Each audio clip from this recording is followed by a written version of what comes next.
That is the Indian Point nuclear power plant. It's just 30 miles north of New York City, which is one reason people have been fighting over this plant for decades. If we ever had a major problem at Indian Point, that might be a problem that we couldn't solve. In early 2021, after years of protest, Indian Point finally shut down. Here's the problem. Up until then, the vast majority of the electricity used in New York City that didn't come from fossil fuels came from Indian Point. What happened here is an example of the complicated role that nuclear energy is playing in the fight against climate change. Nuclear plants generate about 10% of the electricity that we use around the world, but 20% in the US, and 52% of the electricity in the US that's not from fossil fuels. Experts widely agree that in order to slow climate change, we need to use fewer carbon-emitting fossil fuels, but the number of working nuclear reactors in the US has been declining. Each one that shuts down, it's like a half a gig to a gigawatt of mostly carbon-free energy gone from the grid. That's longtime energy reporter David Roberts. If you shut the nuclear plant down today, most likely you're going to get a bunch of natural gas to replace it. But of course, when it comes to nuclear energy, people have some concerns. This is Batu. Is Batu coming with us? He's my crew. Yeah. I've come to see Indian Point for myself with John Lipscomb and Richard Webster, who are part of an environmental group that was instrumental in the agreement to close the plant. 20 million people live within 50 miles of this plant. You can't afford an accident here. People think about Chernobyl. People think about 3 Mile Island. People think about the sort of famous nuclear meltdowns. With Indian Point, people are worried about a meltdown with a specific cause.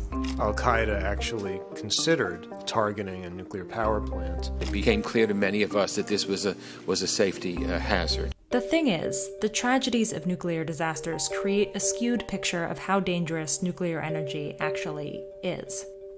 All energy sources come with some degree of danger. One common way to measure that danger is to compare the number of deaths a type of energy has caused, like through accidents or premature deaths from pollution, with how much energy it provides. What we'd call renewables, solar, wind, water power, these are extremely safe by this measure.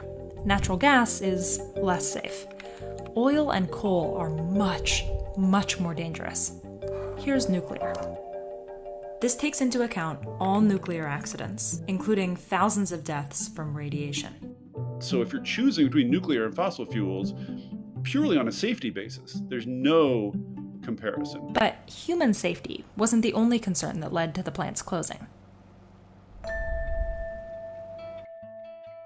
When operating, Indian Point needed to take in 3 Olympic swimming pools worth of Hudson River water to cool its reactors.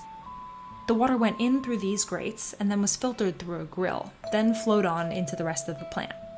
It was supposed to keep fish and other organisms from getting in and getting killed, but often it didn't.